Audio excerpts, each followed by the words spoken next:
आदाब नाज़रीन, आप देख रहे हैं गुलिस्तान न्यूज़। लाइव बज चुके हैं खबरनामा लेकर मैं आपका मेज़बान गौहर कुची आपकी खिदमत में हाजिर। तफसीलात से पहले नजर डालते हैं सुर्खियों पर।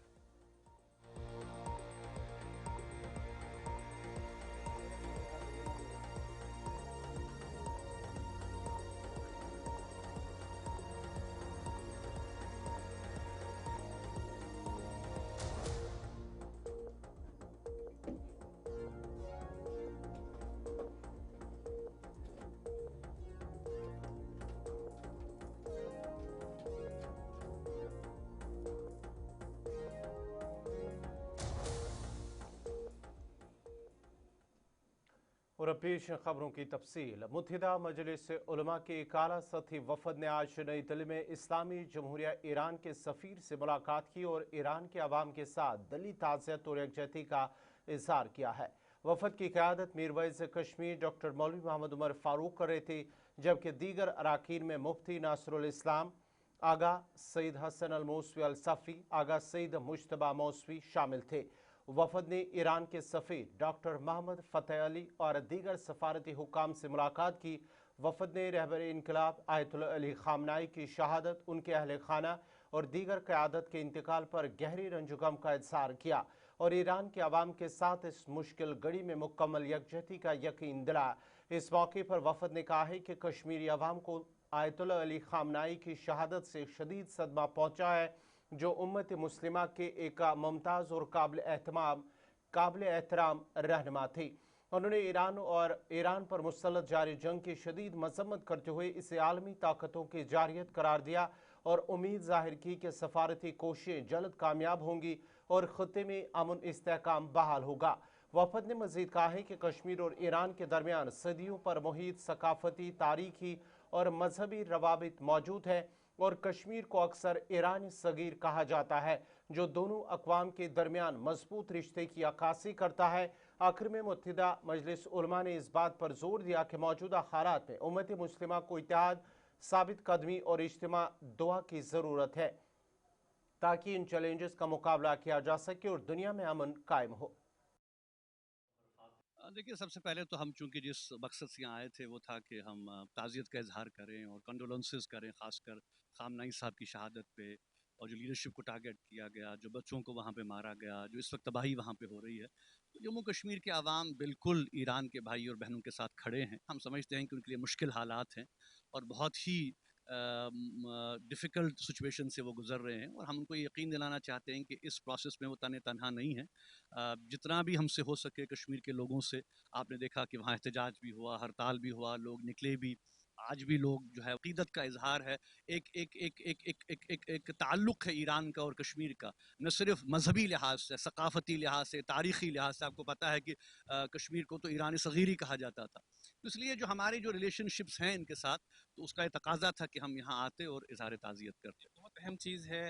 दो तरफ से उलेमा इस वक्त बटे हुए नज़र आ रहे हैं। सऊदी अरब की बात की जा रही है या भारत के उलेमा या दीगर ममालिक के उलेमा। इन उलमाओं के इख्तलाफ को आप कैसे देख रहे हैं? नहीं, मैं नहीं समझता हूँ कि अगर आप मुझसे कहें कि कोई इख्तलाफ नहीं है, इस वक्त अगर आप देखें कि इवन अरब दुनिया में भी जो अवाम है, जो लोग हैं, वो बिल्कुल देख रहे हैं कि हक क्या है और जुल्म क्या है और इस वक्त ज़रूरत है कि हम हक की बात करें। देखिए, ठीक है कि कोई नहीं चाहता कि इस वक्त जो है ईरान जो है वो खलीजी मुल्कों पे हमला करे, बहरीन पे हमला करे या सऊदी पे करे। हम इसके हक में नहीं हैं, लेकिन कहीं ना कहीं उन मुल्कों को भी देखना है कि अमेरिका को जिस तरह से बेसिस वहाँ पे दी जा रही हैं, एक दूसरे से जो लड़ाया जा रहा है, क्या ही बेहतर होता कि अगर जो OIC वगैरह है, जो बाकी फोरम्स हैं, उनको मजबूत किया जाता, उसमें अगर कोई प्रॉब्लम्स हैं उनमें उनमें उसको डिस्कस किया जाता।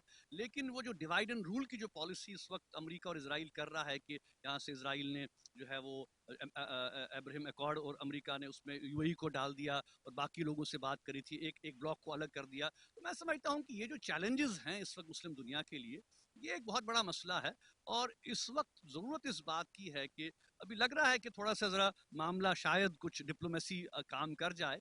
मैं समझता हूँ कि वंस जो ये इशू एड्रेस हो जाता है, उसके बाद कहीं ना कहीं अरब दुनिया को भी अपनी जो स्ट्रेटेजिक रिलेशनशिप्स हैं, जो उनकी सिक्योरिटी रिलेशनशिप्स हैं, उनको रीथिंक करना पड़ेगा। और भारत के मुसलमानों को क्या मैसेज देंगे आप, क्योंकि मुसलमान कहीं ना कहीं हमेशा से अपने आप को अकेला महसूस करता रहे, और आप जैसी लीडरशिप अगर मैसेज दे तो हो सकता है कि बहुत बिल्कुल मैं समझता हूँ कि भारत के मुसलमानों का भी ये फर्ज है। आई थिंक जिस तरह से कश्मीर के मुसलमानों ने दिखाया, हमने देखा कि बाकी शहरों में भी, बाकी स्टेट्स में भी लोगों ने जो है इस पर जुल्म के खिलाफ आवाज़ उठाई। और मैं मुसलमानों की नहीं, मैं कहूँगा कि अपोजिशन जो भारत की है उन्होंने भी आवाज़ें उठाई। बहुत से हिंदू जो धार्मिक नेता हैं, उन्होंने जो मजहबी रहनुमा, उन्होंने भी ये कहा कि गलत हो रहा है, ईरान पे हमला गलत है, फ़लस्तीन पे हमला गलत है। तो मैं ये कहूँगा कि ये इसमें पॉलिटिक्स नहीं होनी चाहिए। इसमें आई थिंक कि जो सबसे इम्पॉर्टेंट चीज़ है वो होना चाहिए कि सही और गलत की पहचान।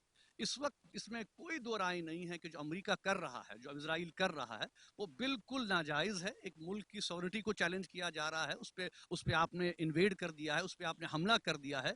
और जो है वो आप जो है वो जिसको चाहें टारगेट बनाएं, जिसको चाहें उठा दें। वेनेजुएला में क्या हो रहा है, ईरान में क्या हो रहा है, बाकी जो देशों को जो धमकियां दी जा रही हैं, मैं समझता हूं कि इस वक्त का तकाजा है कि कम से कम जो बाकी डेमोक्रेटिक कंट्रीज हैं उनको भी कोई स्टैंड लेना है। लेकिन अमेरिका की जो चौधराहट है वो इस तरह से कायम नहीं हो सकती कि वो धमका के डरा के सबको चले।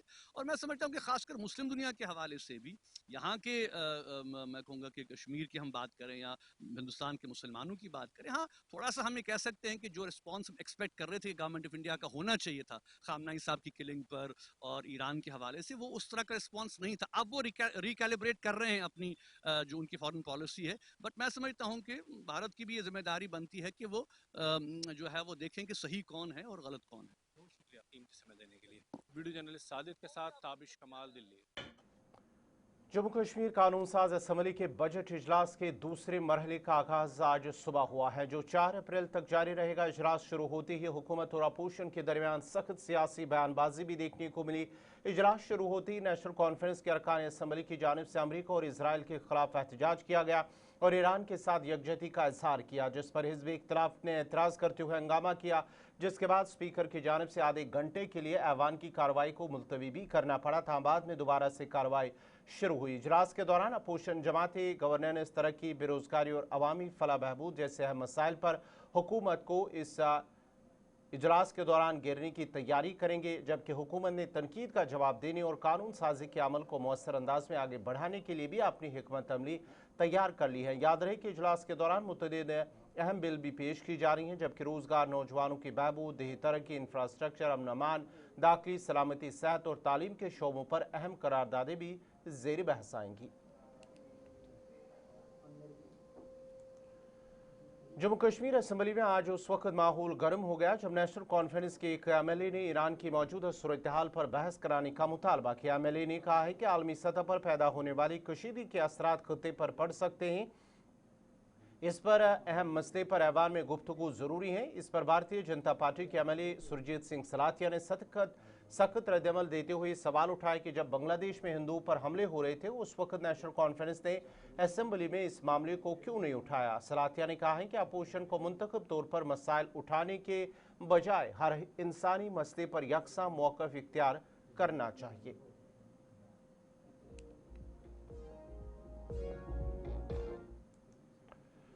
इधर वज़ीर आला उमर अब्दुल्ला ने कहा है कि ईरान पर अमेरिका और इजराइल हमलों का भारत पर बराह रास्त असर पड़ा है। भारत की तेल और गैस दरामदात मुतासर हुई हैं। तमाम अराकीन की जानिब से वज़ीर आला ने ईरान पर हमलों की मजम्मत की और वज़ीर आज़म से बेहतर रिश्तों और ताल्लुकात की बुनियाद पर ईरान जंग रोकने का मुतालबा किया है। उन्होंने वज़ीर आज़म नरेंद्र मोदी से दरख्वास्त की है कि वो इस जंग को रोकने के लिए अपने राबतों और सफारती असर रसूख का इस्तेमाल करें।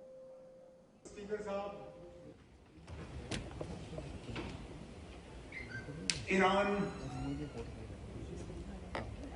के ऊपर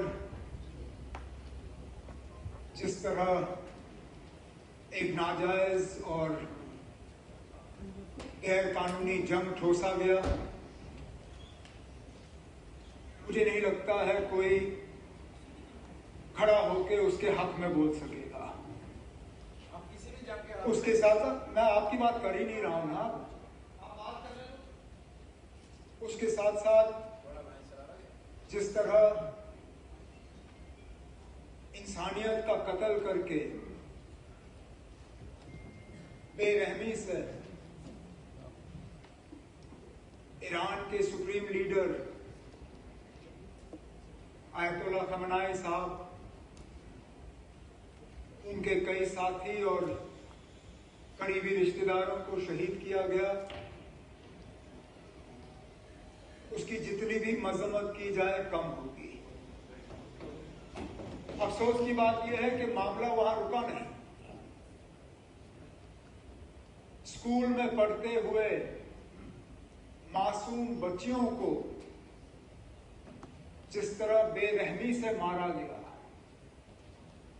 मैं तो कहता हूं कि शायद ही हमारे रीसेंट हिस्ट्री में इस तरह के कोई वाकयों की हमें याददाश्त हो। और मकसद क्या, अभी भी समझ नहीं आता। अमेरिका के सदर की बात अगर आप सुने तो उन्हें शायद खुद इस बात का एहसास नहीं है कि ये जंग ईरान के ऊपर ठोसा क्यों गया। सुबह रेजिम चेंज की बात करते हैं, दोपहर को स्ट्रेट ऑफ हॉर्मुज की बात करते हैं, शाम को तेल की कीमतों की बात करते हैं। उन्हें खुद शायद नहीं पता कि लगातार पिछले 3 हफ्तों से जो ईरान के लोग भुगत रहे हैं वो क्यों भुगत रहे हैं। अब हमें ये कहा गया यहां पे कि हमें कोई ऐसी बात नहीं करनी चाहिए जो डायरेक्टली हमें टच ना करे, लेकिन हमारे कितने बच्चे बच्चियां। जम्मू कश्मीर असम्बली में आज एमएलए युद्धवीर सेठी और एमएलए इरफान हफीज लोन के दरमियान सख्त तलकलामी देखने को मिली है। इस दौरान एमएलए इरफान हफीज लोन ने वज़ीर आज़म के खिलाफ नारे बुलंद किए, जिस पर बीजेपी के अराकीन ने जवाबन नारे लगाए। पीएम जिंदाबाद। युद्धवीर सेठी ने कांग्रेस के सदर के हवाले से नारे लगाए, राहुल गांधी पप्पू है। इस वाक़े के बाद असम्बली में शदीद हंगामा बरपा हुआ और सिक्योरिटी एहलकारों ने सूरत हाल पर काबू पाया। यह वाक़या हुकूमती और अपोजिशन के दरमियान सियासी कशीदगी की निशानदी करता है और आइंदा इजलासों में भी असम्बली में तलब कलामी का खदशा बढ़ा देता है।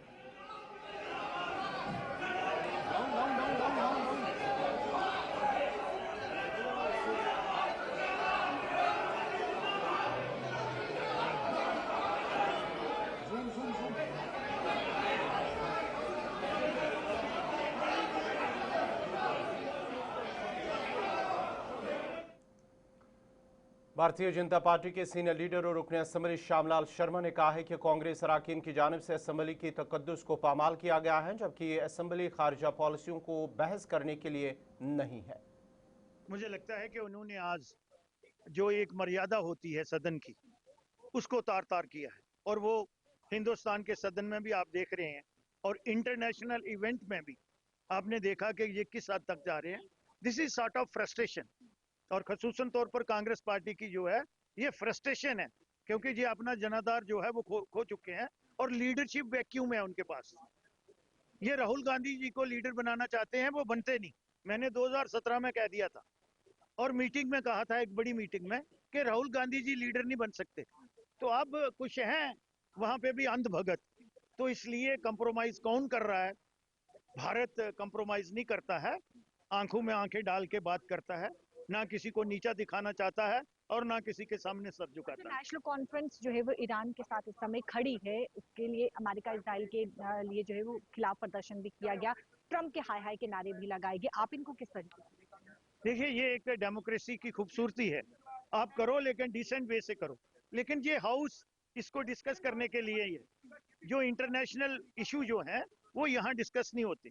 मुझे भी पता होना चाहिए कि मेरी एज ए विधायक एक डिफाइन है यहाँ का बिजनेस कंडक्ट रूल क्या स्पीक करता है।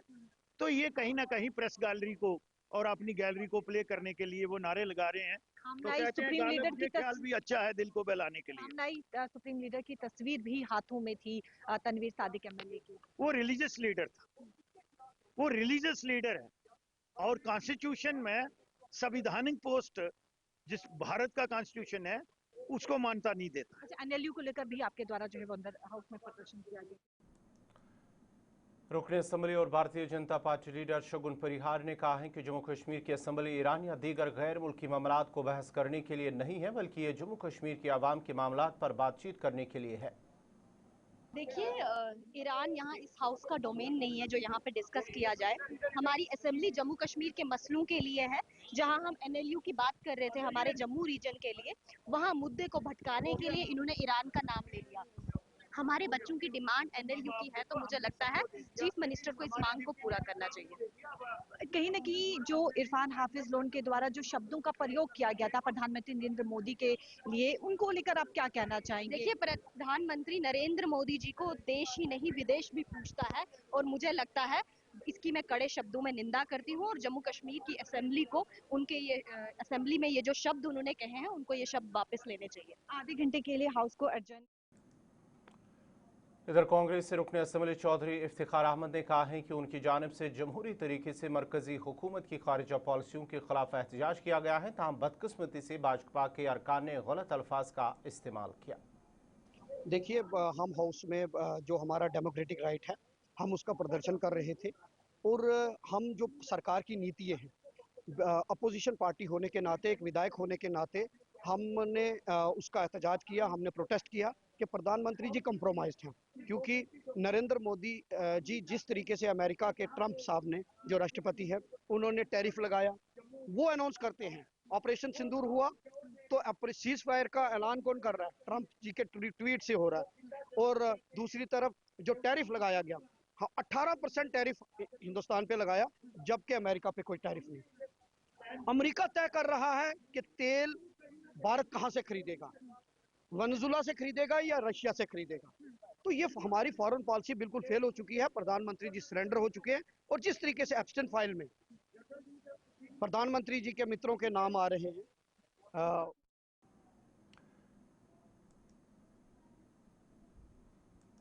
जम्मू में असम्बली इजलास के दौरान भारतीय जनता पार्टी की चलो सेक्रेटरी कॉल के तहत जबरदस्त एहतजाज देखने में आया है। कारकुनों की एक बड़ी तादाद ने हुकूमत के खिलाफ नारे लगाए और कई मसाइल पर सवाल उठाए।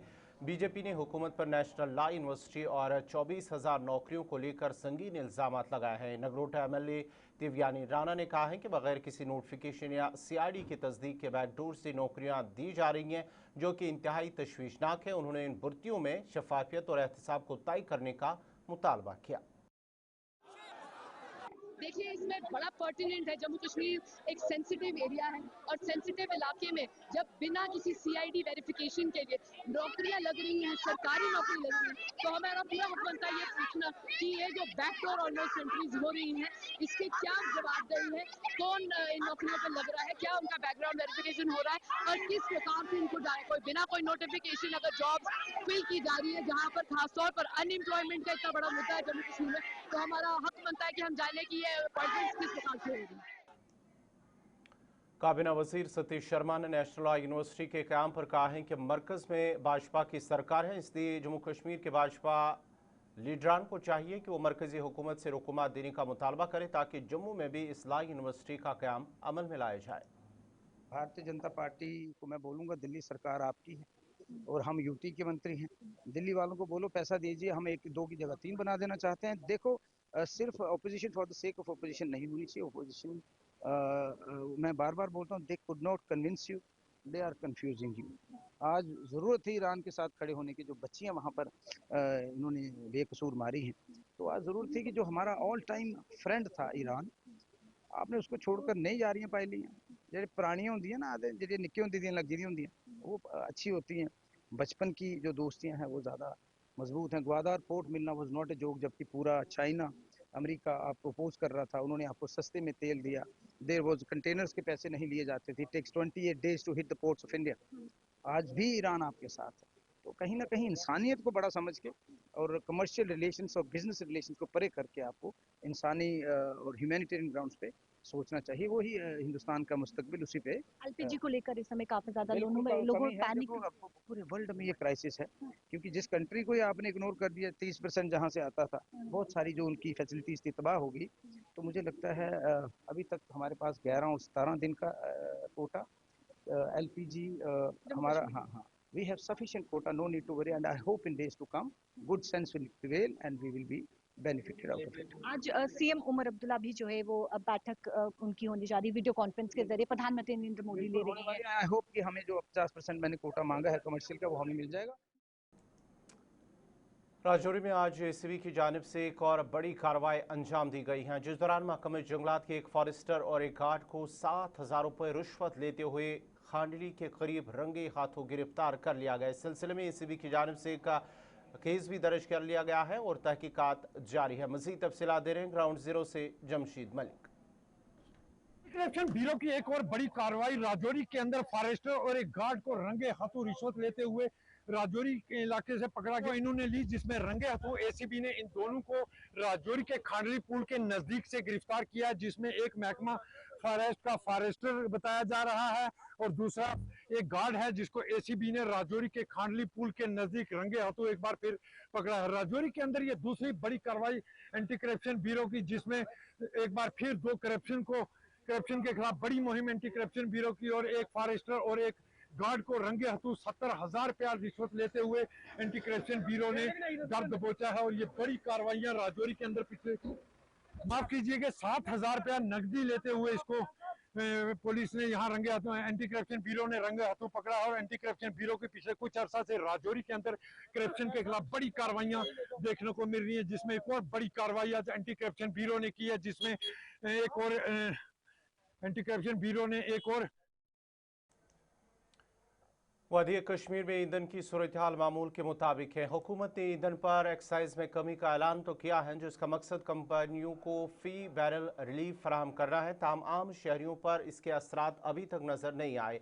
पेट्रोल और डीजल की कीमतें मुस्तहकम हैं, बल्कि एक्स्ट्रा पावर पेट्रोल की कीमत में तकरीबन 2 रुपए का इजाफा भी देखने में आया है, जिससे सार्फिन में हल्की नाराजगी पाई जा रही है। अवाम का कहना है कि चूंकि कंपनियों को एक्साइज में छूट दी गई, इसलिए इसका फ़ायदा आम सार्फिन तक पहुंचना चाहिए था। दूसरी जानिब खुशाइन बात यह है कि श्रीनगर शहर में पेट्रोल और डीजल की सप्लाई मुकम्मल तौर पर मामूल के मुताबिक है और किसी किस्म की परेशानी की अलामत नजर नहीं आ रही है। मजमूई तौर पर जहाँ एक तरफ टैक्स में कमी की खबर है, वहीं आम सार्फिन कीमतों में कुछ रिलीफ के मुंतज़िर भी है।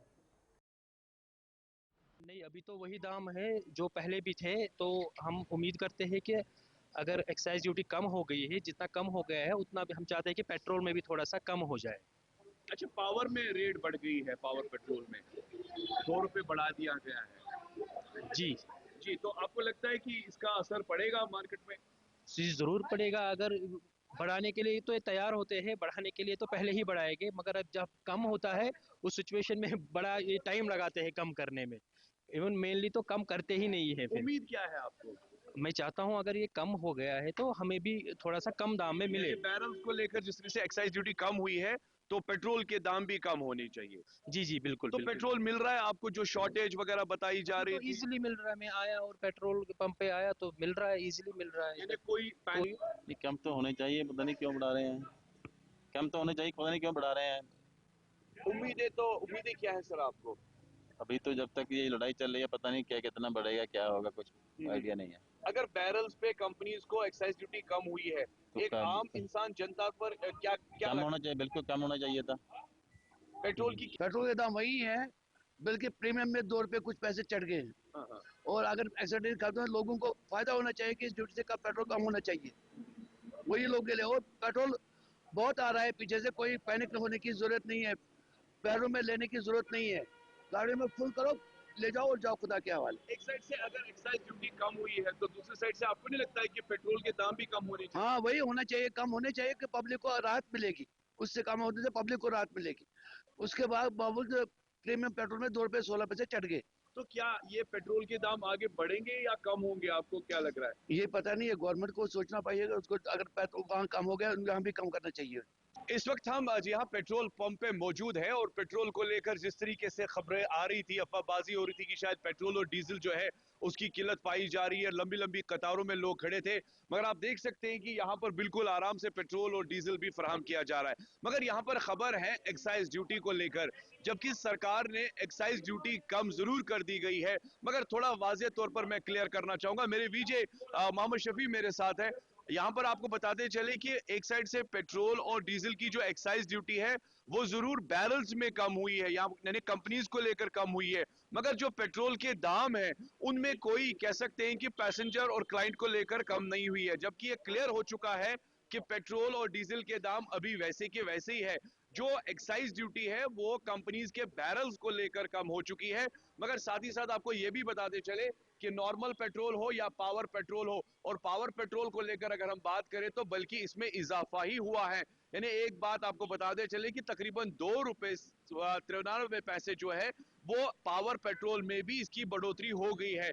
मगर आने वाले टाइम में कुछ खबरें ये भी मौसूल हो रही है कि शायद जिस तरीके से एक्साइज ड्यूटी पर, जी हाँ, यहाँ पर बात बड़ी है कि एक्साइज ड्यूटी को कम कर दिया गया है, हो सकता है कि आने वाले टाइम में पेट्रोल और डीजल। नाज़रीन, इसी के साथ ही खबरनामा इख्तिताम पज़ीर हुआ चाहता है। अपने मेज़बान गौहर कुछे को इजाज़त दीजिए। अल्लाह हाफ़िज़।